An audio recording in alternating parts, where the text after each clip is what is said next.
right, if you think the economy is improving, jobs are growing, and the worst is over, our next guest says, sadly, you are dead wrong. Joining us now, the author of The Real Crash, Peter Schiff. Pete, thanks for joining us.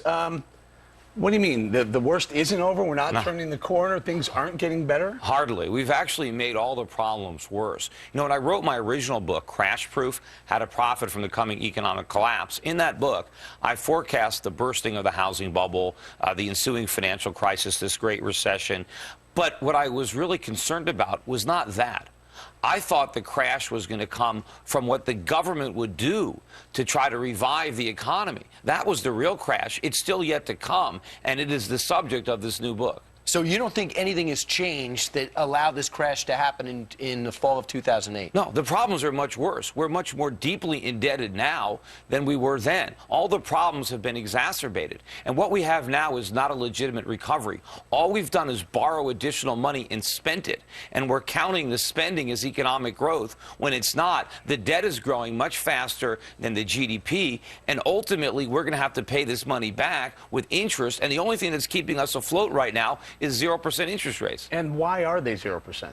Well, because the Fed... It's counterintuitive that, you know, we keep telling people, you know, that debt clock right there is going to come back and bite us in the rear sometime, but it hasn't done it yet. There's no inflation. Well, sure there is, and it's the inflation that's helping keep interest rates so low because the Fed is monetizing debt, it's printing money and buying treasuries. See, the biggest problem with the U.S. economy is that interest rates are too low.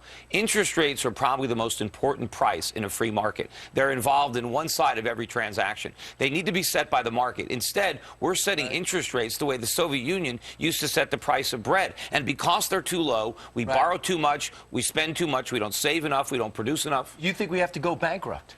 Well, we are bankrupt. But you want us to declare bankruptcy? Well, what we need to do, we have to let interest rates rise. But the problem is, when interest rates go up, the U.S. government can't afford to pay the interest on the debt, let alone the principal. What do you mean let interest rates rise? Well, the Fed is keeping them down. Yeah, but you're saying eliminate the Fed then? Well, no, the Fed just has to let interest rates go up. The Fed has to stop buying bonds. They set a rate.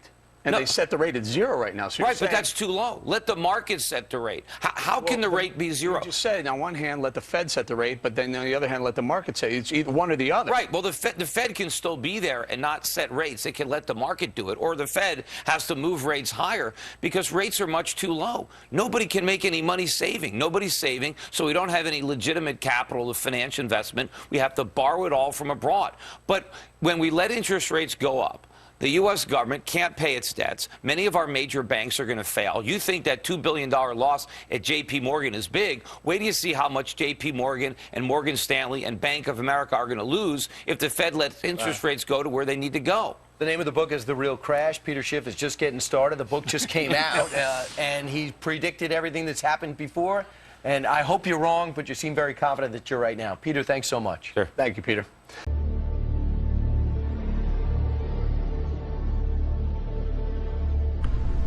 The dollar collapse will be the single largest event in human history. This will be the first event that will touch every single living person in the world. All human activity is controlled by money.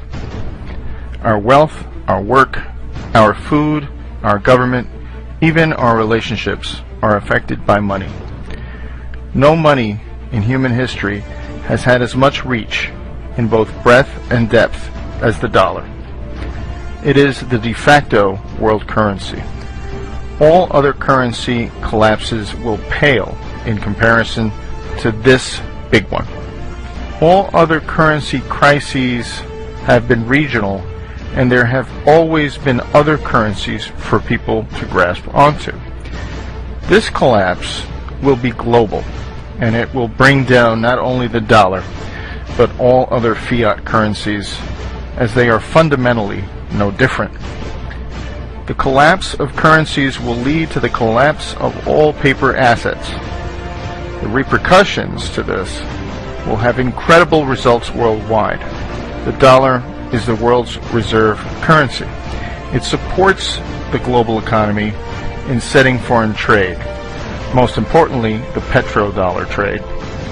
This fuels our corporate vampires that acquires and harvests the wealth of the world.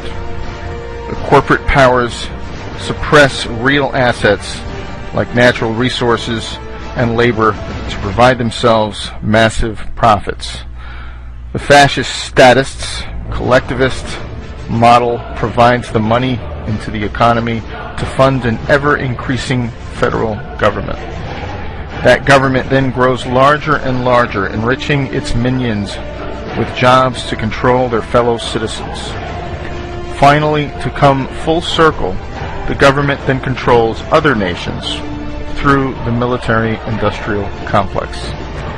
This cycle will be cut when the mathematically and inevitable collapse of the dollar occurs.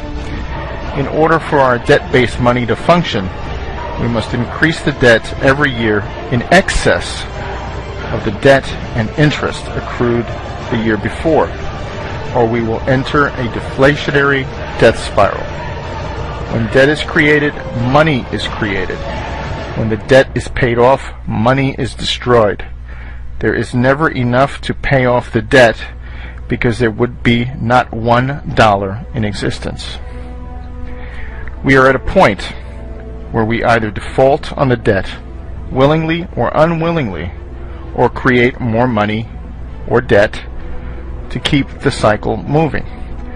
The problem is, if you understand anything about compounding interest, we are reaching the hockey stick moment, where the more debt that is incurred, the less effective it is, and this leads us to hyperinflation. There are only two actors needed for this hyperinflation: the lender of last resort, or the Fed, and the spender of last resort, the government. These two can and will blow up the system. I believe they will wait until the next crises and the whiff of deflationary depression before they fire up the printing presses. That crisis is coming very soon, at the end of the summer or fall. The money and emergency measures are worn out. The fact that none of the underlying problems that caused the 2008 crisis have been resolved. The only thing that has happened is that instead of corporate problems, we now have national problems. In this movie, Greece will play a role of Lehman Brothers, and the United States will play the role of AIG. The problem is there is nowhere to kick the can down the road, and there is no world government to absorb the debt yet. So this leads me to the top 5 places not to be when the dollar collapses. Number 1, Israel. This Anglo-American beachhead into the Middle East was first conceived by the most powerful family in the world, the Rothschilds, in 1917. The Balfour Declaration said that there will be a Zionist Israel years before World War II and the eventual establishment of Israel. Israel has not been a very good neighbor to its Muslim nations, and has always had the two biggest bullies on the block at its back. When the dollar collapses, the United States will have much too much on its plate, both domestically and internationally, to worry about such a non-strategic piece of land. This will leave Israel very weak at a time when tensions will be high.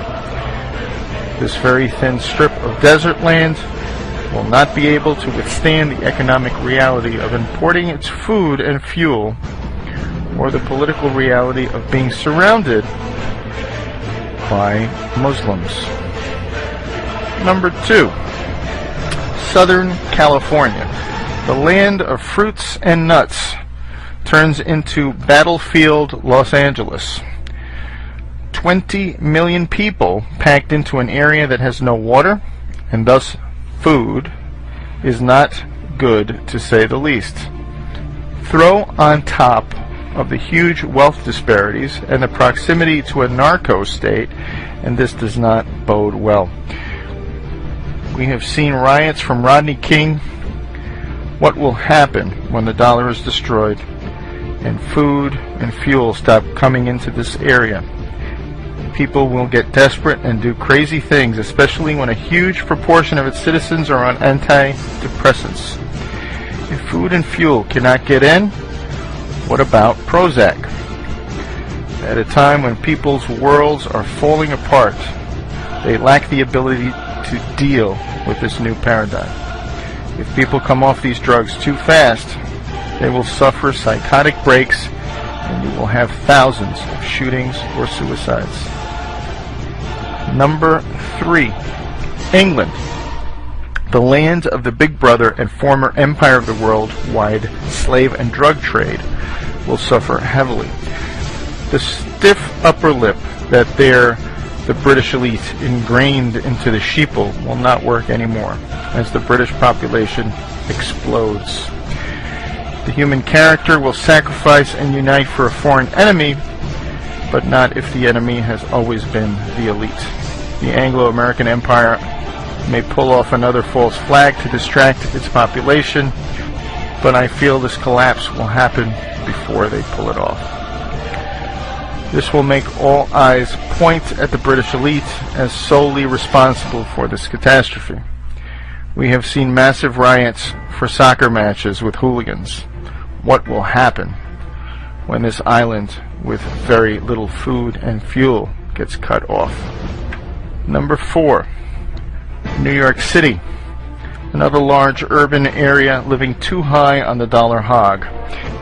There is little doubt that all of the wealth in New York City, New Jersey, and Connecticut is derived off of Wall Street wealth. The savings and investments of the whole nation and much of the world flows through this financial capital. As the world wakes up to the massive financial fraud, this will lead to the destruction of capital like we have never seen before. This will have tremendous effects on the regional economy as people driving in Mercedes suddenly wonder where their next meal is coming from. Number 5, Washington, D.C. The political collapse of the federal government will wreak havoc on the hugely inflated local economy. As more and more states find it necessary to assert their natural control, the federal government will suddenly lose power and importance as the whole world suffers from a global Hurricane Katrina. The money that they create and spend will become worthless, and the government minions' pensions will evaporate. Millions that once relied on the ability to force others to send their money to them will learn that the real power has always been at the most local level. Massive decentralization will be the answer to globalization gone mad. Local families and communities will forego spending money and power out of their community as they will care about their next meal and keeping warm. As Ayn Rand once said, you can ignore reality, but you cannot ignore the consequences of ignoring reality. To sum up, those areas that have lived highest on the hog in the dollar paradigm will most likely be the worst places to live when the dollar collapses. Many of you will see this video with passing interest, but rest assured, this dollar collapse is coming. It is a mathematical inevitability. We will not be as fortunate to muddle through this collapse like we did in 2008, when it was a corporate problem. This time around, it is a national and global problem. The global Ponzi scheme has run out of gas. As the demographics decline, as cheap, abundant oil declines, as hegemonic power declines, this comes at a time when we reach the exponential or collapse phase of our money. The irresistible force paradox says, what happens when an unstoppable force meets an immovable object? We are about to find out when infinite money hits a very finite world.